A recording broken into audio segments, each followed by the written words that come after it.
Hi, my name is Dr. Jeff Dodge. I'm the president of the Rhode Island Oral Health Foundation and the co-chairman of the Rhode Island Mission of Mercy.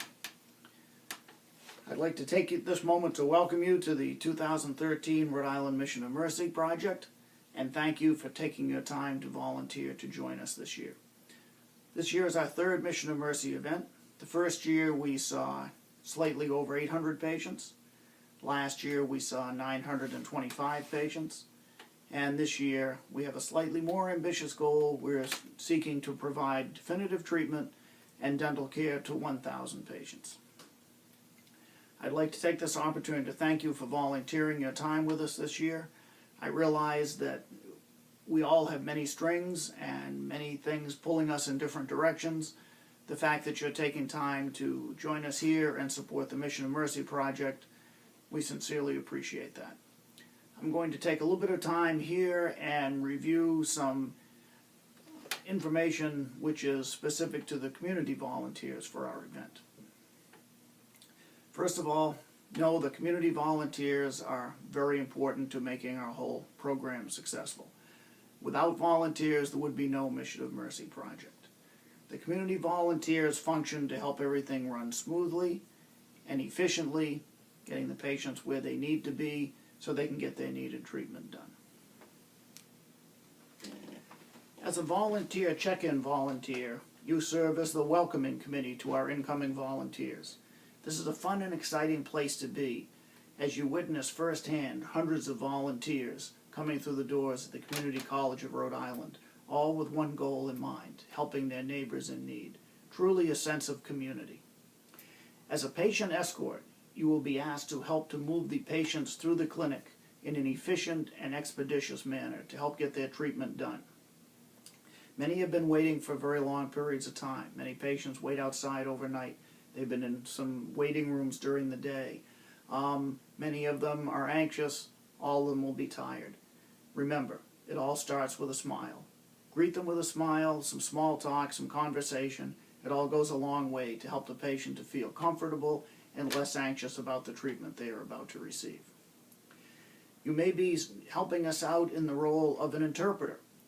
We have many non-speaking patients who come to the Rhode Island Mission of Mercy, and being able to bridge that communication gap is a huge must for us. It's a huge plus.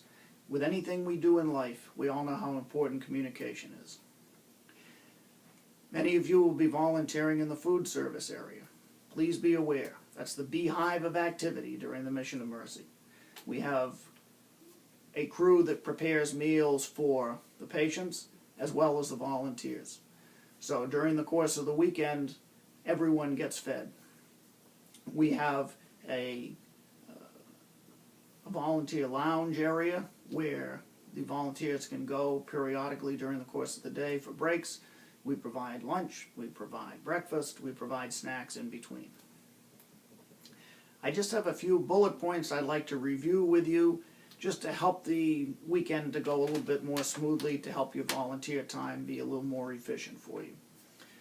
Once you arrive at the clinic and once you get checked in as a volunteer, you will be directed to go to your specific area where your lead for that area, quickly identified by the black t-shirt, will give you an orientation specific to your duties in that shift. Feel free to communicate with your leads anytime.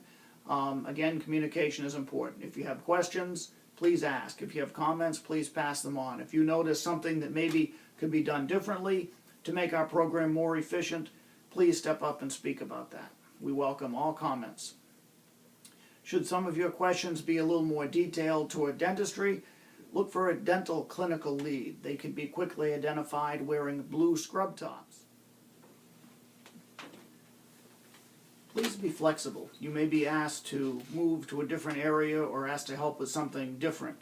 Please be assured that if you're asked to move somewhere or do something different like that, it will be because that's where you're needed.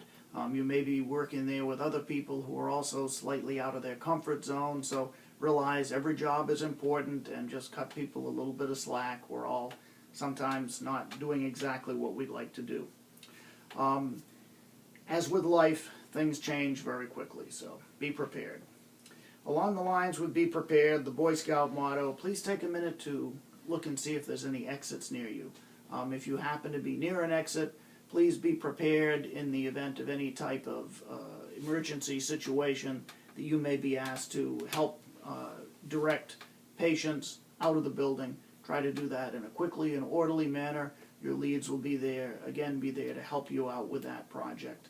And we may be in a position where, should that happen, you will be outside, you may be asked to do something else or to keep an eye on people. Those instructions will follow. But just be aware if there's an exit, and please be prepared to help out if the need arises. We don't like to have the patients wandering around without an escort. So if you see a patient that's there unescorted, please look into that and at least point it out to your lead, so we can follow up and make sure we find out where the escort is, and so we know where that patient is. Please remember to stay hydrated. Remember to have something to eat. Take a break every now and then, a change of venue. Go down to the lounge. We have food down there. We have drinks. There's water throughout the clinical area. Just let your lead know you're going to take a 5-minute break. Wander down. Just to, stretch your legs. Just be aware that the shifts are long, the time is long, and we need to have a little something to drink and eat every now and then. We hope that you will finish up your experience, your volunteering experience, with some memories that will stay with you for a long time, and kind of a nice renewed sense of community and of belonging. The patients are very appreciative of what we do for them over the course of this weekend, and understand that you're a big part of what gets done. Every job is important, like the jigsaw puzzle. Each of those pieces fit together to form the whole puzzle, all of which is very important. So please enjoy your time here. We're very appreciative that you've come to help us, and we look forward to welcoming you at the Community College of Rhode Island, Flanagan campus in Lincoln, on Saturday, the 31st of May. Thank you.